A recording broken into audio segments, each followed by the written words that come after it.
الحمد لله والصلاة والسلام على رسول الله وعلى آله وصحبه ومن والاه وبعد. The nature of youth is divided into subheadings or subtopics. The first one is understanding self and the environment. How do youth process their relationship with the environment in which they live? Their physical growth and its impact. It takes a toll on the youth when they hit puberty, how to understand themselves and how to handle themselves from that point forward. Whether they are boys or girls, they think in the same direction and they are too busy rediscovering their new self. Realizing that their new self is going to have a lot of impact on their relationships. Youth are becoming now very keen to position themselves. Positioning means to take a position for themselves regarding their environment and how do they relate to each other and to the environment in which they live. So the physical growth defines who they are forced to become. I am forced to be different. I am not a girl. Or I am not a boy. I am becoming a woman. I am becoming a man. And as such, that takes a period for them to settle. What does it mean when my parents tell me, now you are responsible? Responsible for what? Does this mean that I have to fend for myself? Does this mean that I have to be on my own? What does it mean? What do they want me to do? So this is a question that keeps lingering in their head. They don't ask, but they try to find an answer for this issue. Their mental growth also has an impact. Their understanding of themselves, their understanding of who's around, and how to deal with a dad who has become shorter than I am, and a mom that doesn't look as huge as she used to look when I was young. How do I understand and accept these two parents who used to look like angels for me when I was young? How do I deal with them knowing that they are missing prayer at times, they are fighting at times, they are not able to make decisions at times, they are puzzled with issues at times? How do I continue to trust them for my life as I used to when I was young? So the issue that keeps coming to their head, I am not young anymore. And they keep telling this to their parents, hoping to attract their attention that yes, they are not young anymore. And they keep insisting on this because this is the answer they find proof for every single day. They discover they can figure out issues on their own.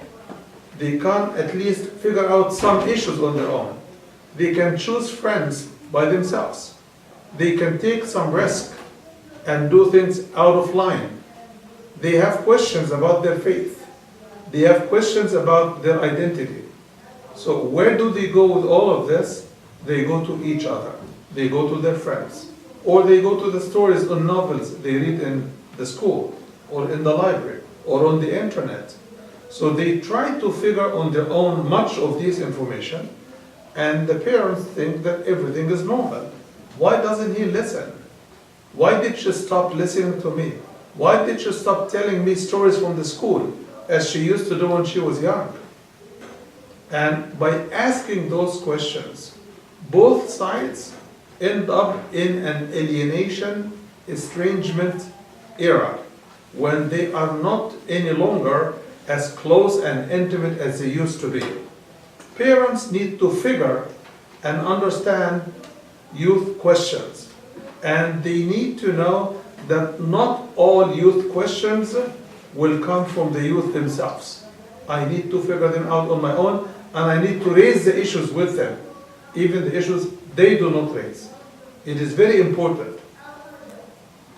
We need to talk to them about their physical growth, their worldview as they grow older, their sense of self, their sense of growing, their sense of being able, their sense of being a little bit freer and older than when they were young children. We need to also grow our way of treating them as they grow in reality. We need not to treat them as they were children and they were young. Their awareness of people, the environment, issues, values, ethics, manners, all of this is in an evolution process. It keeps growing as they grow.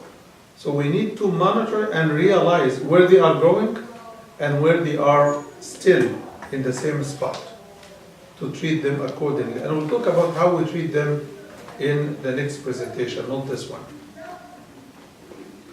Also, we know that children, as we talked about this in the first lecture when they were young and childish, that Allah subhanahu wa ta'ala forgives them for any and everything they do until they reach the age of puberty.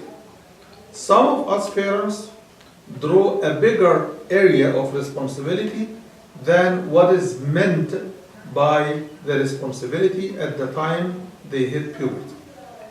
At the time they hit puberty, we should understand as parents that they do not on a dime turn into adult people. They don't. You know, puberty may hit them last night. Tonight they are not men and women. They are only more responsible sexually. This is the most important issue. And they should have some awareness of the basics. For example, they should know if they were trained well to pray when they were 7, 8, 9, and 10, they should know that by now I'm 11, I'm 12, I'm 13, I should be more responsible for my own prayer. And if I am not, I don't want a parent to treat me like a child shoving me into the prayer mat. No, a parent who accompanies me and entices me, persuades me to pray on time, encourages me, wake me up for prayer. I know some parents who are very careful with their children, and even though they reach into like 20s, not only 13 and 14, but they are still, at times, they are lazy about specifically Fajr prayer. So, one of them was talking to me a few weeks ago, and he was asking, what should I do? It is very troubling that I used to wake them up when they were young, and they used to come and they were happy, right? Now they are lazy, you know, straight down right lazy. So I said, okay, now that they are 20, they are men and women, it is not the time to force them to wake up, but it is the time to make sure that when you pray your own prayer, you pray for them. And after you finish your own Fajr prayer, try to call them to wake up. Just make sure that they hear you and they are up, they are awake. Not that they are sitting, no, just they are aware that they are talking to their mom or dad. And just call them, Muhammad, do you want to catch Fajr prayer on time? Do you want to pray on time? No child in his right mind would say, no, I don't. They will have to oblige. So what happens is, day after day, there is a new relationship, and there is a new, thank you very much. The pin just came off. Yeah, oh, that's okay. Thank you. So they start responding, yeah, they are lazy still. Tell them, oh, I don't want you to miss your prayer, right? Do you want to catch it before sunrise? Another question. So you are laying the responsibility on their shoulders, and you're giving them the choice, and you're telling them what you prefer, and that is the limit of your responsibility as a father. I'm talking about people who have turned, 16, 17, 18, 19, 20, anything before, or meaning after 16, they should be responsible. And I did not pick that age randomly. Osama ibn Zayd, who led the fight against the apostates after the Prophet, was only 16, 17. He had just turned 17.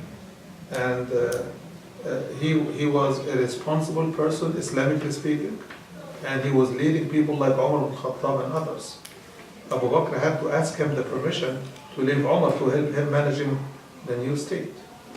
So 16 and 17 is supposed to be more than responsible enough, but at the same time, one has to monitor the degree of development, not just the physical growth.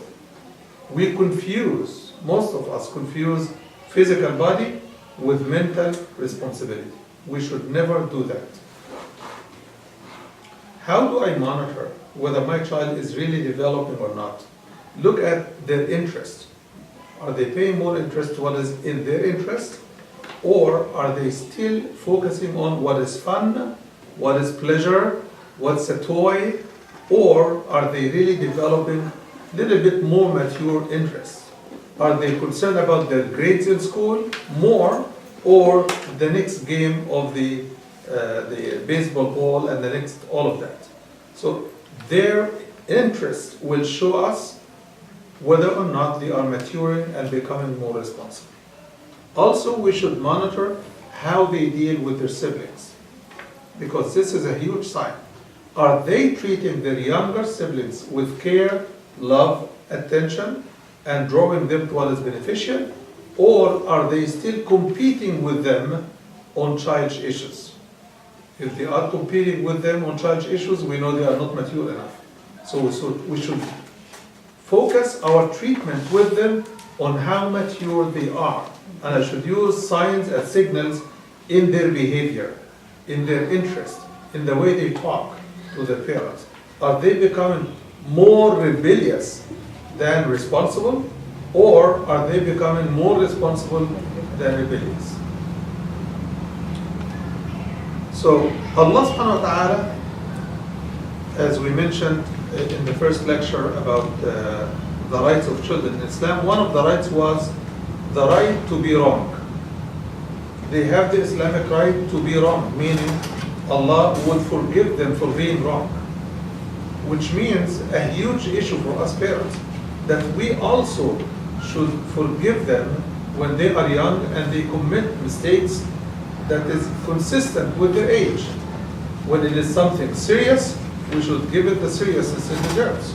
So this does not allow or permit, turning the stove on and leaving it on irresponsibly. This does not allow that sleeping with a candle on their bed. That is irresponsible and completely unsafe. So we should take the safety issue out and then treat everything else within the context of their age and the permissibility for their age to make mistakes. Allah subhanahu wa ta'ala tells us in the hadith of the Prophet sallallahu alaihi wasallam that every human being is bound to make mistakes. And He is willing to receive us once we acknowledge and repent for what we do, right? We should also teach the children that principle, that it's okay if you make a mistake inadvertently. All what we want you to do is learn from your mistakes and do not try to repeat one and the same mistake again and again and again. This is very important. The second issue that comes with this subject is the fact that we talk about why Allah forgives children for any and everything they do when they are younger than the age of puberty. It is because of their lack of knowledge, their lack of experience, but more importantly, their lack of the independent will.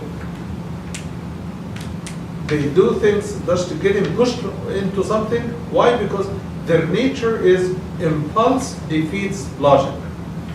If they want something, they just want it. So because of this nature, Allah subhanahu wa ta'ala would forgive them until two things happen. Number one, at the age of puberty, as I mentioned, they would be responsible for their own sexual behavior. And you, the parent, will be responsible for teaching them what is sexual responsibility in real life. What does it mean to look at a girl? What does it mean to dress for a girl or do anything like this or for a boy? We have to discuss those issues openly because they do happen in silence. And some moms in particular, they fight with their girls in particular because moms know when the girl dresses something, what is behind the dress. So instead of treating it as an obvious issue, no. Talk about it openly. And it has several elements. in your hand, several weapons. Teach your girl that showing off itself, whether for a boy or girl for anything, is unacceptable. Showing off means riya. Your showing means you want to attract people's attention. And as Muslims, we should attract Allah's attention, not people's attention. Very important. The second is, when you want people attracted to you, what is the end game? Where are you heading with this? Oh, I just want to dress like everybody else. No. You need to dress like yourself. Your size is different, and your choices are personal, and your identity is unique. So you need to choose things that are consistent with who you are, what your size is, and where and why you want to go in that dress to that place. So those are things that we need to discuss openly with our girls, in particular. So the independent will is something that starts to grow with the child, sometimes right at puberty, sometimes after puberty. So we should never treat the puberty hit point as a switch that turns this human being into an adult. It doesn't. But we should never forget that their sexual responsibility is now more serious than it used to be in the past. In the past, it used to be about only haya, respect for the other gender. You play with boys, she plays with girls, and all of that. But now it is much more serious than it used to be, and there has to be those rules, lowering your gaze, considering the privacy of the other side much more seriously than it used to be. Do not extend a look of lust to the other gender.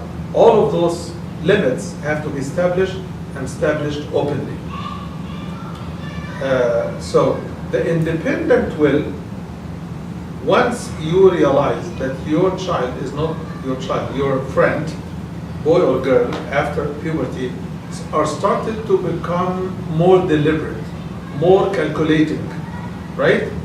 Then you must establish the fact that their independence started to hit hard on their soul and their psyche. Which means if they want something, they will do every trick in the world to get it. So you have to be up with your alarms all the time, because they ask you for something benign, and unfortunately, midnight you get a call from the police, right?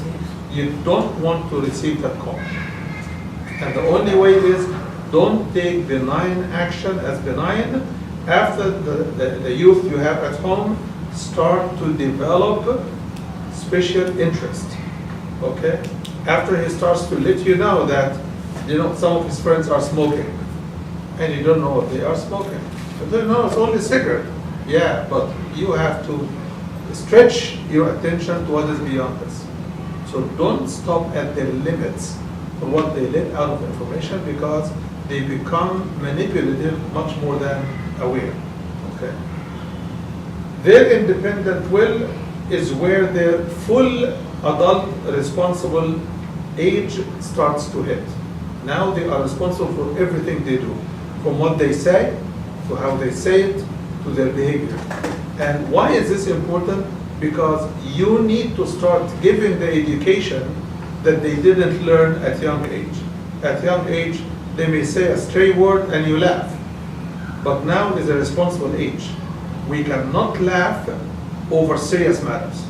Because if we do, then we just dilute what is important and make it benign.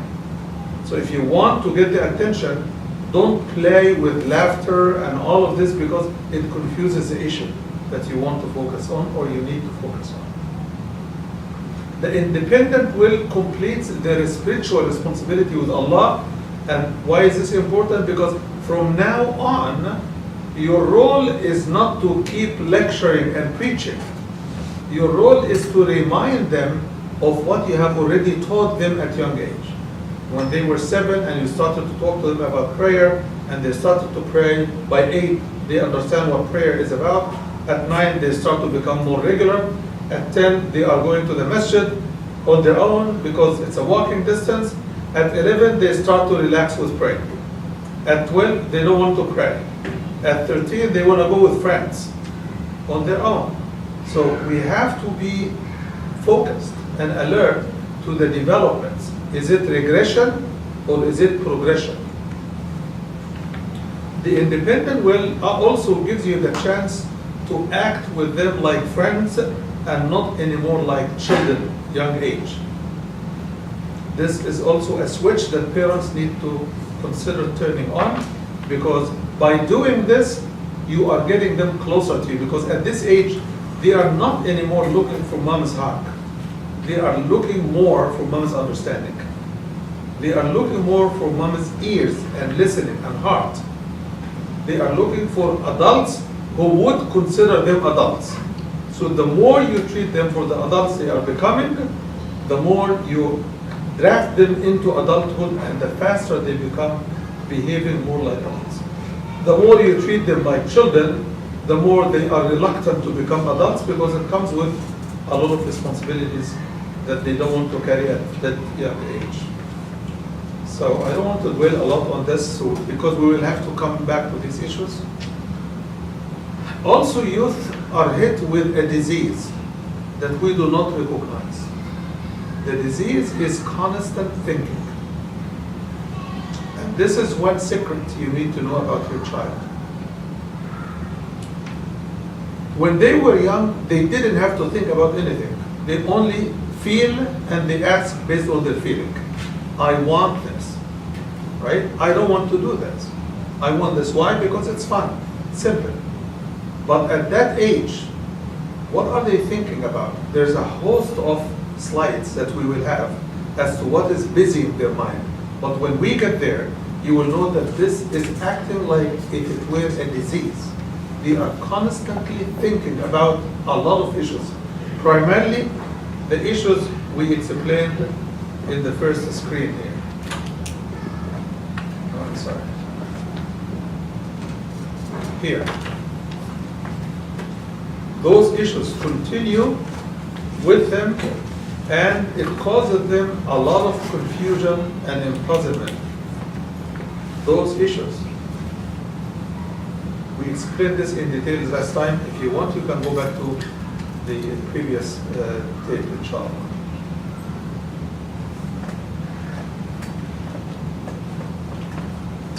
So here we talk about constant thinking. We will talk about the details of this in the following screens. Rapid emotional reaction. Because they start to behave strangely because they don't know on their own what is the difference between being a child who is forgiven for the most mundane and most serious issue into being treated like adults. They become tense. Once you call your son or daughter for something, they become tense. They are stressed out. So what do? They resort to rapid reaction, rapid impulsive reaction to anything. Why? They want to push you back. They just want to defend themselves. They don't want to be blamed. They don't want to be badgered. They don't want to be pushed in a corner. They don't want to answer questions. They don't want to be interrogated, as they call it. So what do? We will talk about this in the fourth lecture. Not this one, but the one to follow. Okay? How do we deal with those kind of behaviors? But basically, if you want to have a successful communication with your teenager, first, do not surprise them with a negative note. Because once you make something look serious or your face looks serious, they know a fight is coming. And what do they resort to? How do I defend myself and push back? So they want the discussion to finish as soon as it starts. Your role is give them, assure them that you're not against them. You're not nitpicking on them. You're not after holding them on a grudge or anything. You are after their interest and their guidance. And keep hammering this issue as often as you can, because once you remove the stress from the discussion can go for a long time, and your son or daughter will be willing to entertain your issues.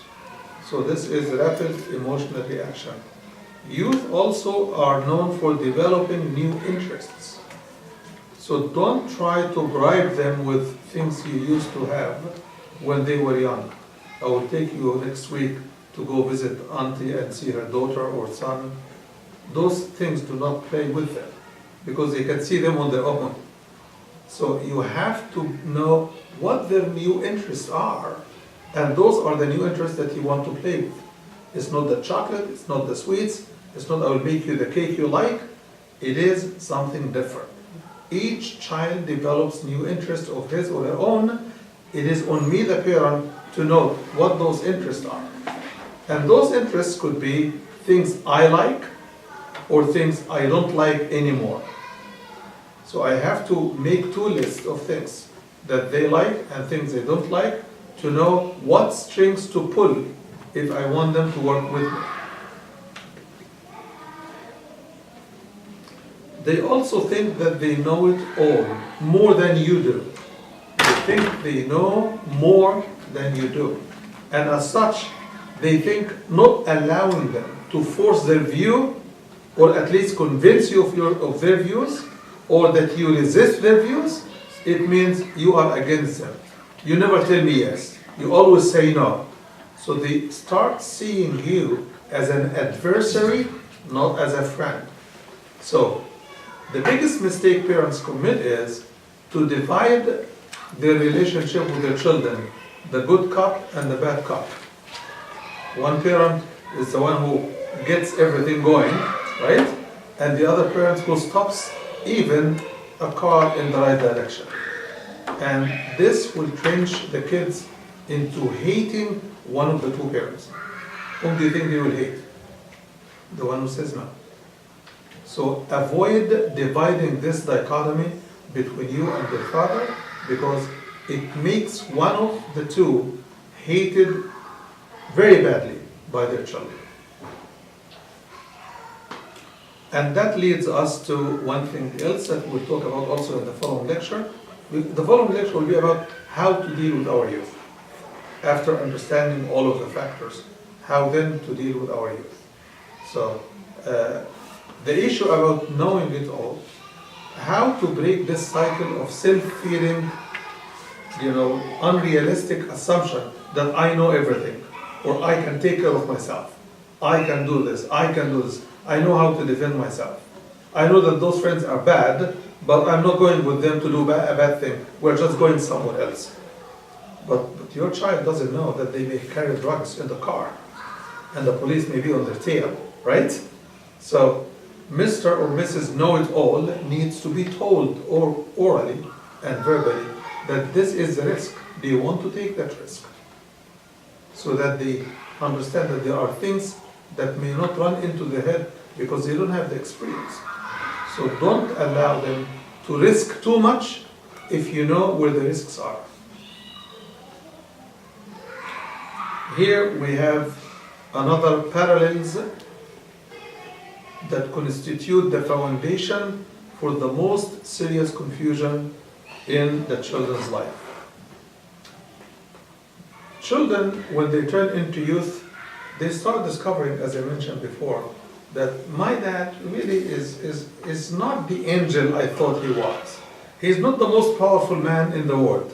He got kicked off his job, he's not making enough money, he is begging people to help him with finding a job. So that whole holy image that I had about my dad or my mom, for that matter, is not really true. They are humans like me. So their opinion is not better than mine. That's the assumption. So they start depreciating and devaluing the value of their parents. And I'm not using bad examples, I'm using some of the most obvious examples that can turn your kids against you. Okay? When you're fighting with their dad or their mom, they start looking down at you. When you hit and miss more than needed, they start saying, oh, they're like me. I also hit and miss from time to time. So the lack of trust in adults and authorities in general will also be drawn into the area of the school. So teachers are not anymore respectable adults, especially that most teachers in high school in particular, they start to placate the kids. So they have fun, they joke with them, and they treat them very nicely to avoid their evil and stuff. So kids now are left to look at adults as people like me and you who could be wrong, and they are actually more wrong than right, at least from my view. So when they lose trust of adults, we have to show them that they should not lose all the trust. And the best way is to reintroduce yourself as who you are. I am a parent. I was not born a parent. There were no parent classes before I got married or after I got married. So I'm trying to treat you the best I can based on the best of knowledge I have. So I am training to be the best parent I can, as you are training to be the best child you could, and you're also learning how to be a parent in the future yourself. So this life is an experiment for all of us. We are tested in our own right, you are tested in your growth and development, and we have to work together. If you see me doing something wrong, point it to me, I'm willing to listen. If you see something right, then talk to me also. So developing this kind of new acknowledgement or renewed acknowledgement will help your child that he would start to say, hey, I have to trust my mom. She talks to me openly. She talks to me about her mistakes. Dad talks to me about his failures. Dad talks to me about not having enough money in the bank to spend on us. Dad is opening to me. I have to open to them. Then you will find the mature instincts of your child coming faster into him than the immature ones. So, the lack of trust of adults and authorities in general, the desire for separation and seclusion. And we will talk about this in a special screen because it has so many factors that influence why our youth like to be alone. If we don't know why, we will never be able to respect their desire to be alone, and it will always be for nefarious reasons. It is not always for nefarious reasons. Part of it, the big part of it is because of their nature and their age and their development and the transition stage they are in. They start challenging adults and all authorities. And how do you know that this is going to happen? And how do you know my friend more than I do? This will be the discussion. And some parents feel intimidated, especially when the child is twice their size and his voice is becoming very harsh. And all of these phenomena, we have to be quiet and we have to absorb and we have to listen and we have to reason with them. So challenging adults is part of their nature. Okay? Not only challenging adults, they challenge authorities, and they think they can argue with a policeman stopping them at a stop sign as they argue with mom and dad. Hey man, I didn't do this. And the police, if he feels threatened, will immediately handcuff them, take him to the station, and they can figure out what they want to do with him. So we have to teach our kids, before we give them the key to the first drive, that they should never ever argue with a policeman as they used to argue with their parents. They start arguing with their teachers the same way. They start challenging established value. I've been praying since I was 7, right? I never felt that prayer gives me anything. What's happening? So we parents need to know how to respond to these issues. Why doesn't he feel connection with Allah subhanahu wa ta'ala? Did we miss something? Did we not teach him that dhikrullah, even in your head, is good for you? It's good for your psyche, it's good for your relaxation, it's good for your self-development and self-control. So challenging established value is also part of their nature. You always tell me because we are Muslims. I know I am a Muslim, but I'm not your kind of Muslim. That also is a signal that they are struggling with their identity. This is not against you, this is not necessarily against Islam itself, it is their understanding that Islam, for them, has become into a list of don't, and there is nothing to do. So they feel caged like prisoners. So they want to get out of that cage, out of that prison, by saying, do you know what? I don't want this kind of Islam. I want to be a Muslim, but I want to decide when to go to the masjid and when not to go to the masjid. So don't force me. I'm not a child anymore. I go to the weekend school and they are all sitting children, all of them 5 and 7. I am 14. So they feel that they are oppressed by being forced into an environment they don't feel fit into. We have to recognize this.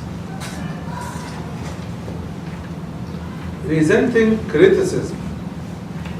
Are they not like us when they resent criticism? We also resent criticism. So when we want to talk to one of our youth about something negative, we need not to frame it as cornering, as interrogation, as proving they are wrong, as laying guilt into their head and heart. We need to let them and solicit from them what happened in a nice and easy way. So, inquisitive questions, open-ended questions are much easier than yes and no question. Yes and no question end up cornering the person that you're talking to. Tell me yes or no. Did you do this? Did you not do this? This is interrogation.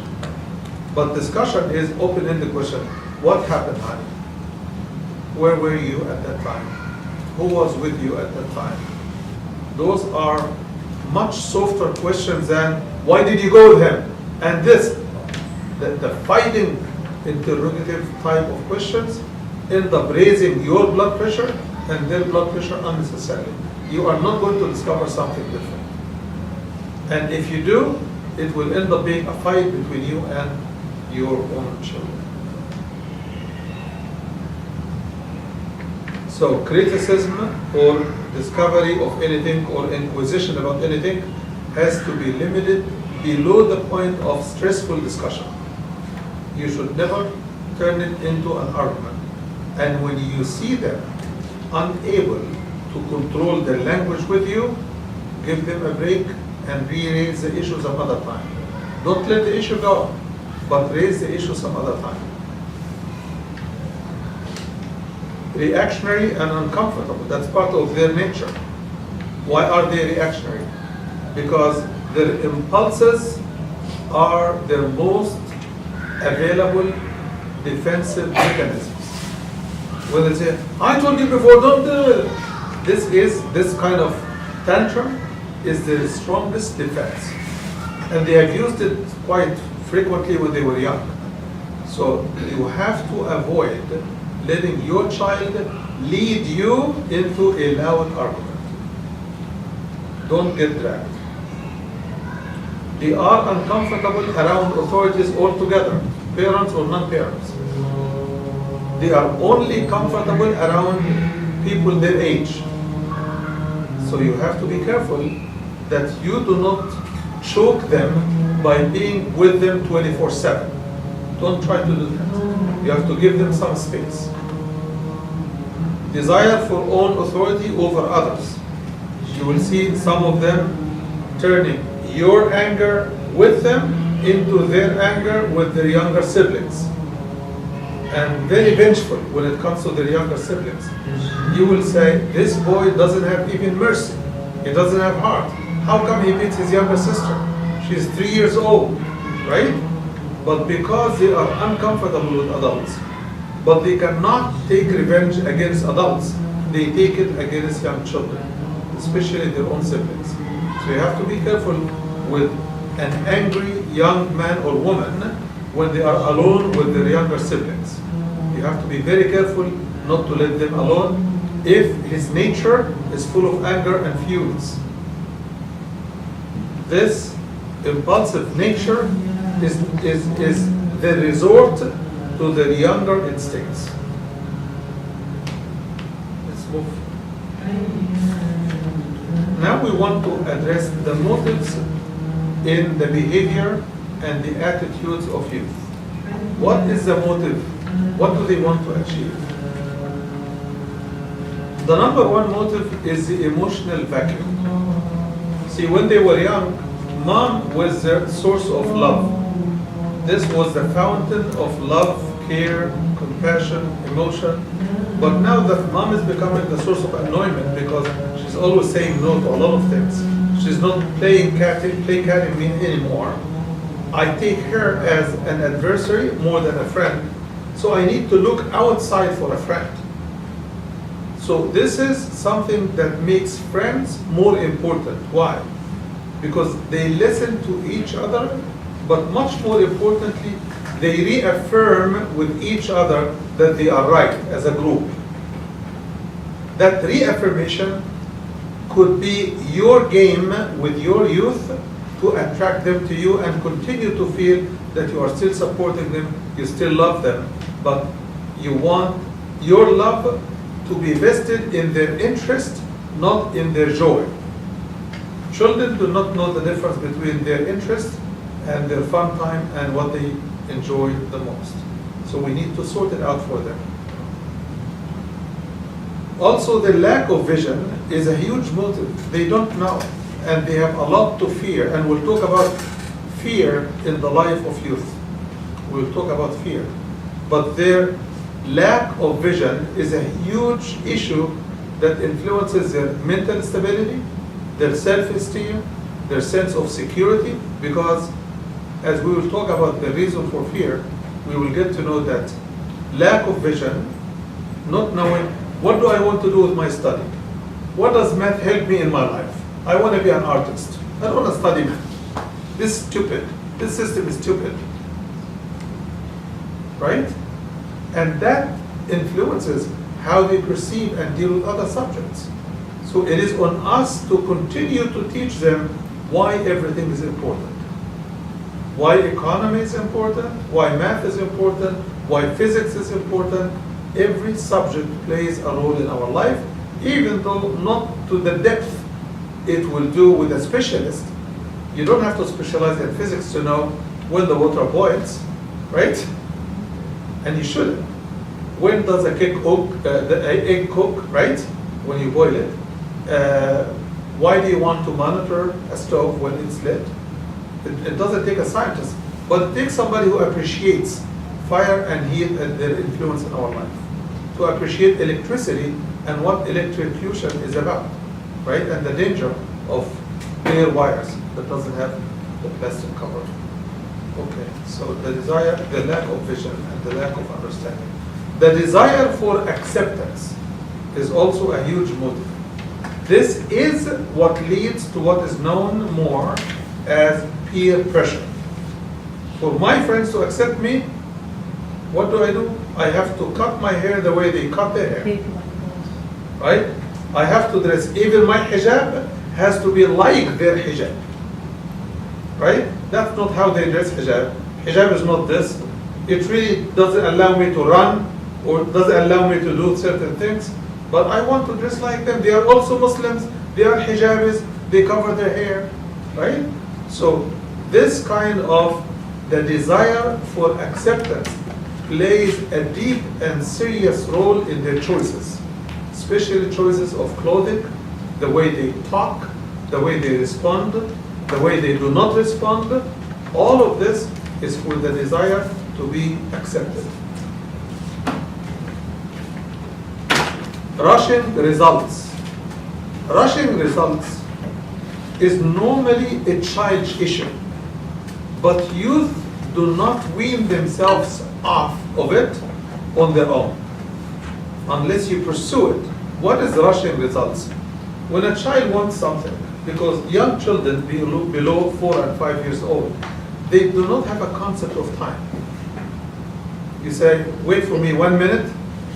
They don't know whether 1 minute is 2 hours or 2 days, or so they just want something they wanted yesterday. This is how we need to understand the reality in their head. When they want something, mind you, they have not asked you yesterday just because they forgot, but they wanted it yesterday. They just remembered it now, right? And once they remember it, They don't want to keep it in their head, they want it to happen right now. So they have this rush of results. I want this and I want it right now. You told me before, you will do this, you never did it. You don't keep your promise. I don't trust you. So you need to work diligently with your children at young age to make sure that their trust of you grows on as time goes forward, not grows less as time goes forward. Rushing results, confusion, and we'll talk a lot about confusion, most probably next time because we're running out of time. But confused, they are very confused, and for good reasons that we need to explore. Fear of the unknown. Fear is also a huge motive in their life. We'll discuss all of these issues one by one in details, and hopefully by this discussion we will get to understand more about our youth and our role with them at the same time, inshallah. We have about 5-6 minutes for the prayer according to this watch, and 10 minutes according to this, and 11 minutes according to my watch. So it depends which watch is going to play in the prayer hall. But I can take some of your questions in the next few minutes, inshallah. Okay. So the question is, Allah subhanahu wa ta'ala told Ibrahim, Allah explained dua Ibrahim for his father, saying, وَمَا كَانَ اسْتِغْفَارُ إِبْرَاهِيمَ لِأَبِيهِ إِلَّا عَنْ مَوْعِدَةٍ وَعَدَهَا إِيَّاهُ. Which means Ibrahim only made istighfar for his father because he promised him to make istighfar, not because it was allowed by Allah or anything else. So in Surah Maryam, when Ibrahim confronted his dad and told him, follow me, I have revelation, I have guidance, I have knowledge, follow me so that you may be guided. And Ibrahim told him, if you do not quit, I will stone you to death. And Ibrahim told him, سوف أستغفر لك ربي إنه كان بي حفيا. I will ask Allah to forgive you for what you're doing, right? Because Allah loves me so much and He welcomes me anytime. So this was the promise Ibrahim made for his father, and Allah accepts what Ibrahim's choice was, even though He would not tell us whether or not he would forgive his father. The Quran never told us that he would or would not. Okay? Which most probably means he did it. But he justified Ibrahim's prayer for his son, for his father, I'm sorry. As far as the Prophet ﷺ, it was not that the Prophet ﷺ made istighfar for the munafiqeen, the hypocrites. It is that he wanted to lead a prayer on one of them because he died. He died a hypocrite. But he has done some stuff that was good in the eyes of the Prophet ﷺ. But he has done things that were awful. And because the Prophet was willing to forgive him, he wanted Allah to forgive him. So Allah subhanahu wa ta'ala told them, وَلَا تُصَلِّ عَلَىٰ أَحَدٍ مِّنْهُمْ مَاتَ أَبَدًا. Don't you ever pray on any hypocrite who dies a hypocrite. Who dies a hypocrite. Which means what? Those who are alive, the Prophet may pray for them to be guided. You see the difference? Okay. Very good question. Any other question? Yes. I have a question. When you were talking about good cop, bad cop, you know, there are some households where there's a single parent, where there's just a mom or just a dad. How does that parent balance the good cop, bad cop? Well, it is very simpler when it is one parent, unlike one. When it is one parent, it means it's one policy. She doesn't have, or he doesn't have to struggle with someone else to jointly develop a synchronized policy. Okay? So that means that she can be the good cop when the child does something good. right? And she can be the tough cop when the child does something wrong. Wear both hats. Huh? Wear both hats. Yes, yes, but just at different times. Okay? Any other question? So, yeah, so a follow-up. So, do you think, or what do studies show about the development of a child in a society?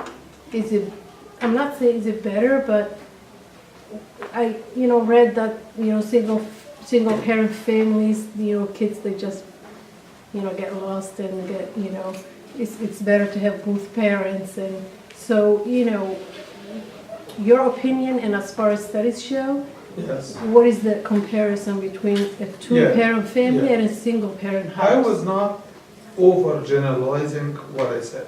I said in terms of the policy of how to deal with a child, a single parent has 100% control over the policy they use with their child. Right. So as far as this is concerned, single parent has more control, okay? But also single parents lack an additional couple of eyes, an additional couple of ears, an additional piece of information, right? An additional advice. So this is the link. What I was saying is, in terms of developing a policy to deal with a child, it's easier to do it as a single parent than it is when you have to struggle with someone else. But also, when you don't have that someone else, you are deprived of an additional resource that could be very helpful. And this is where the studies come in.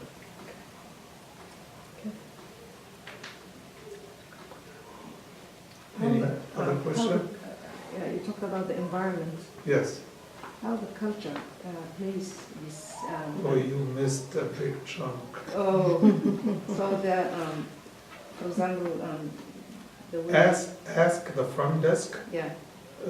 Yusuf could give you a copy of that presentation because we did a whole discussion for 2 times on the environment and its impact on our youth.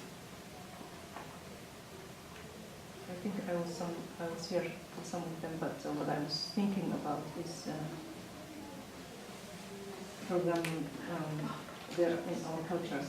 The child should not even be talking. Forget about discussions and decision making and negotiations and all that. Some parents like, you do this. I never been talked like that. I never talked to my parents like this. And so that's how some parents approach. Yeah, definitely some cultures do use what is known to work in that culture.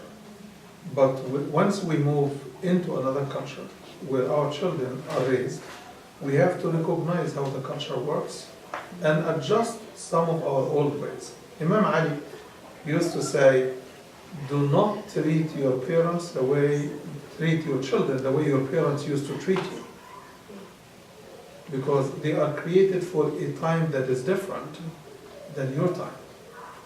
So just the time makes a difference. Now the time and the place are different, right? The environment is different.